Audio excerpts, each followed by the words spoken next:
Confiante, leva a vida com firmeza, segurança, determinação, seja tanto na vida pessoal como no trabalho, ou pelo contrário, a insegurança é aquela sua companheira mesmo e você acredita que não é capaz de executar certas tarefas, realizar certos objetivos. A repórter Marina Cacheta foi às ruas para saber como é que anda a confiança das pessoas em si mesmas. Imagine uma pessoa, uma mulher, vamos chamá-la de Maria. A Maria se compara o tempo todo com outras pessoas.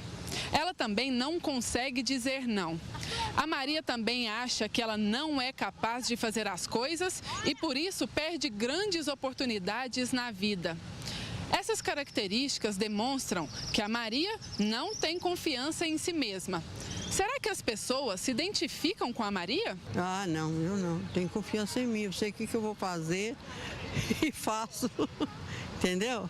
A senhora sabe que a senhora é capaz. Claro, claro. Se eu não for capaz, eu não faço, não. Não.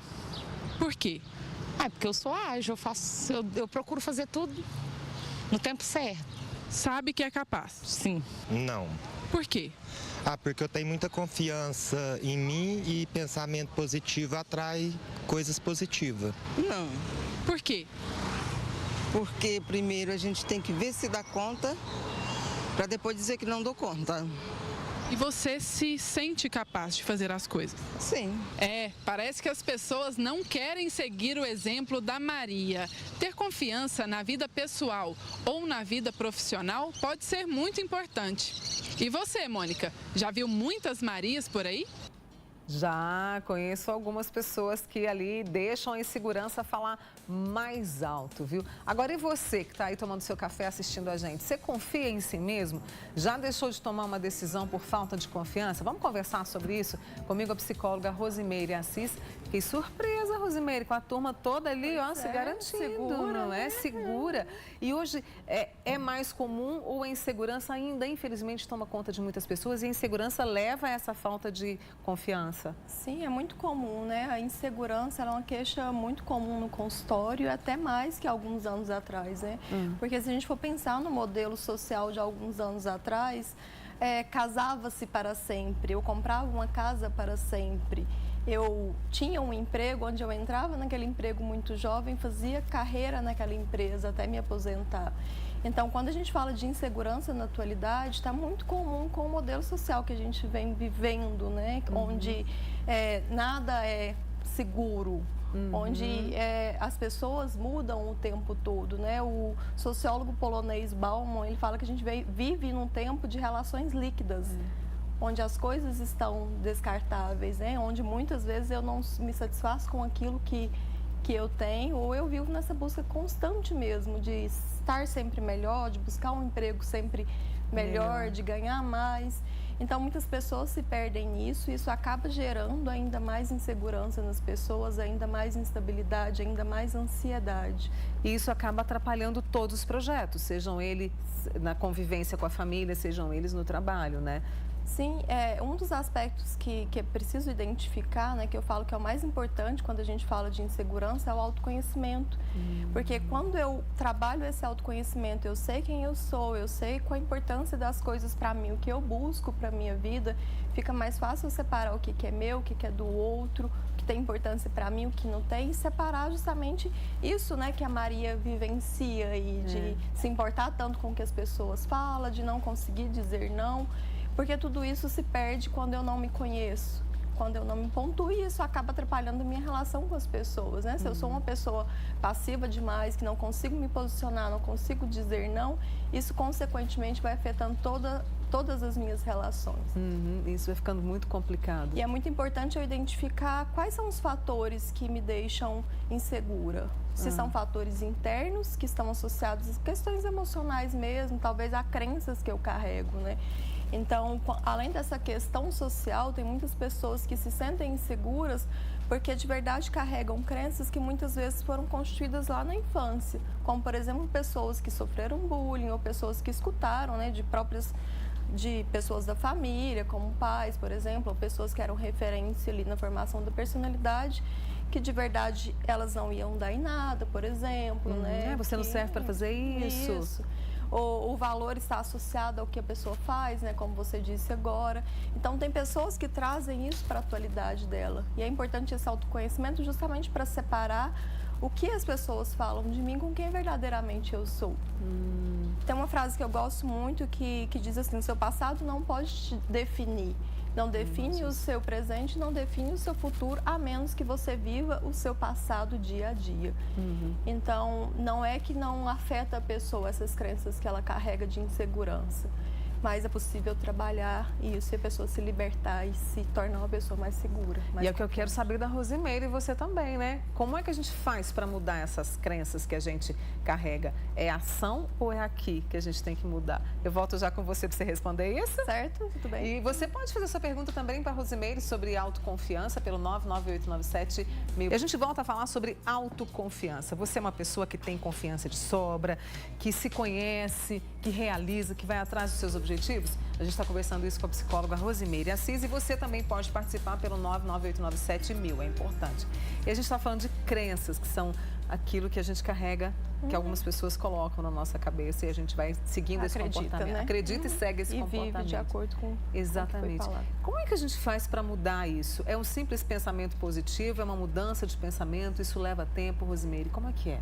Sim, na terapia cognitiva comportamental, da modificação do comportamento, a gente fala muito, primeiro eu preciso de identificar que crença que está levando a esse comportamento disfuncional, né? Esse comportamento, por exemplo, quando a gente fala de insegurança, muitas pessoas inseguras acabam deixando de fazer coisas que gostariam ou coisas que seriam relevantes, importantes para a vida dela, por medo, por insegurança.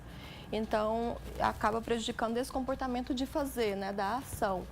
Nesse aspecto da terapia cognitiva comportamental, a gente fala dessa identificação da crença.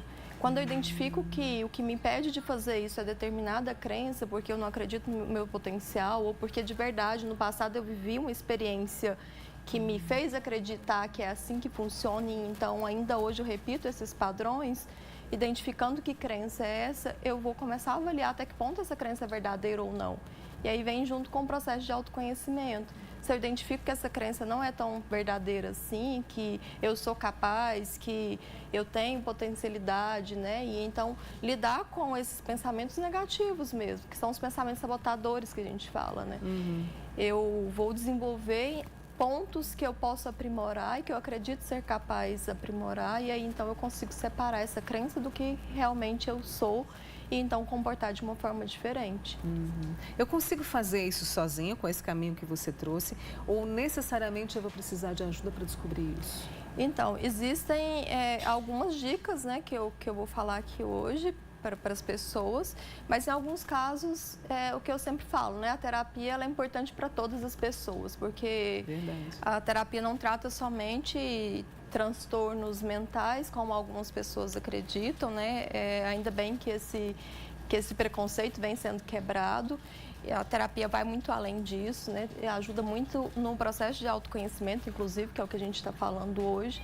Então, seria uma ferramenta também fundamental. Pessoas inseguras também, né? Um curso de oratória, por exemplo, um curso de teatro. Isso tudo pode ajudar ela a melhorar essa insegurança. E se encontrar, né? Que é o autoconhecimento. E é preciso muita coragem também para fazer isso, né? Você falou muito a gente está falando de acreditar no potencial, de acreditar no que faz. A gente viu com a Marina Cacheto, que conversou com as pessoas nas ruas. É preciso também que eu identifique o meu ponto forte, porque a maioria de nós tem um ponto forte. E isso pode ficar sufocado até por essas crenças, Rosimeire? Sim. Dentro uma abordagem dentro da terapia comportamental, que chama aceitação e compromisso, terapia da aceitação e compromisso, o que essa abordagem coloca é que todos nós temos pontos fortes, muito mais do que a gente vê. Então, a tendência, muitas vezes, da pessoa insegura é colocar o foco naquilo que ela não é boa, ressaltar aquilo que ela não é boa. Então, quando a gente fala da terapia da aceitação e do compromisso, que trabalha muito com esse olhar humanizado, da gentileza, da aceitação mesmo, do respeitar o seu limite, as suas dificuldades, é pontuado muito dentro dessa abordagem, justamente reconhecer o que você é bom.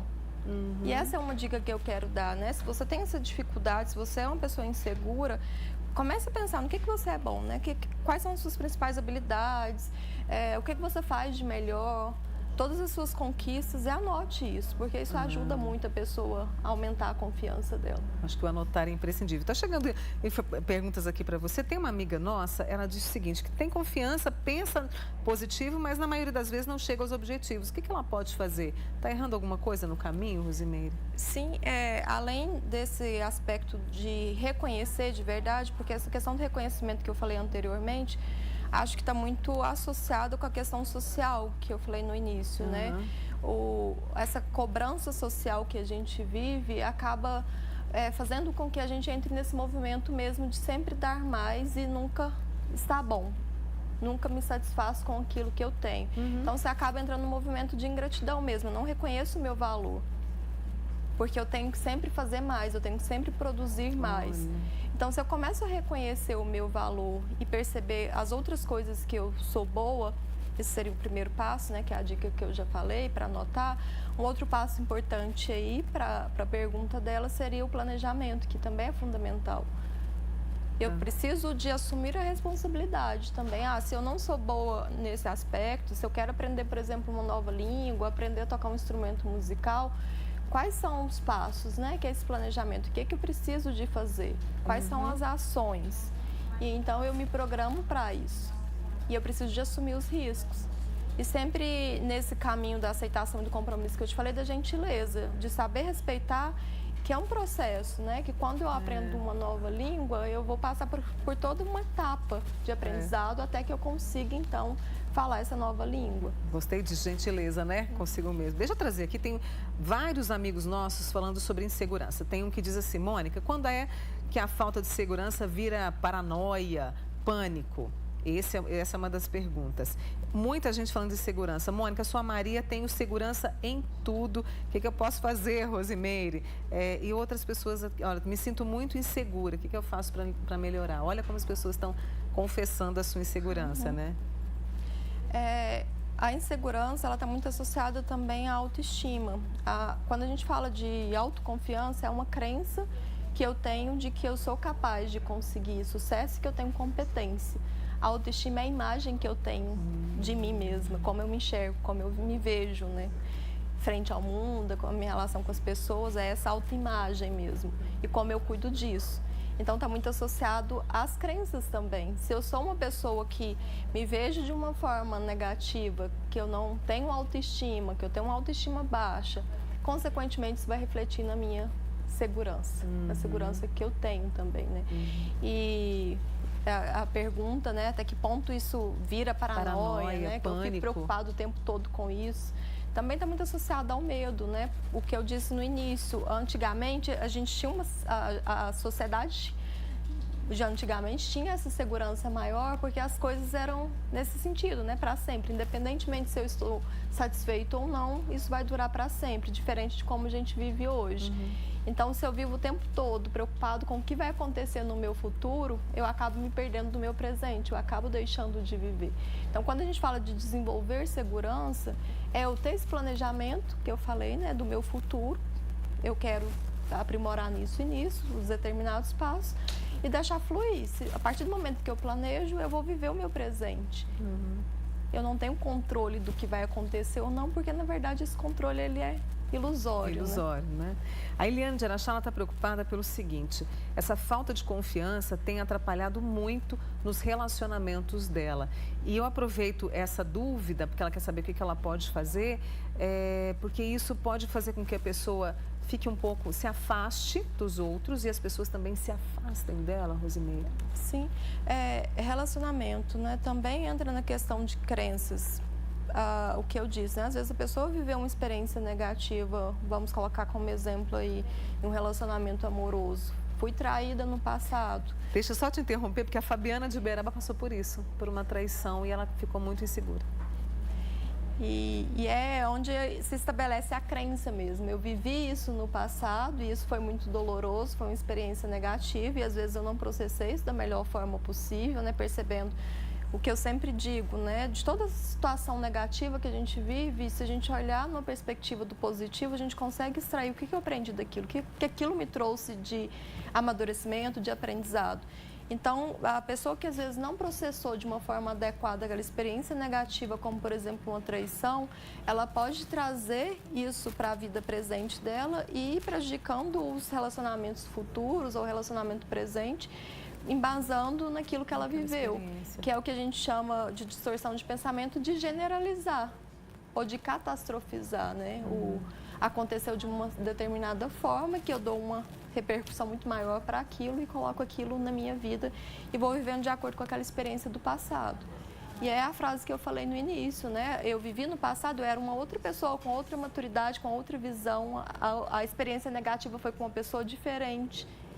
Então, tente trazer isso para o seu presente, avaliando o que você pode mudar. Qual que é a sua responsabilidade, o seu papel. Olha, falando em passado e presente, há uma amiga nossa, Mônica, meu marido está sempre preso ao passado do nosso relacionamento. No entanto, hoje ele me cobra muito no presente o que eu era no passado. Aquela pessoa que ela foi, digamos, amadurecendo e mudando. E com isso há um afastamento, ele está se afastando de mim.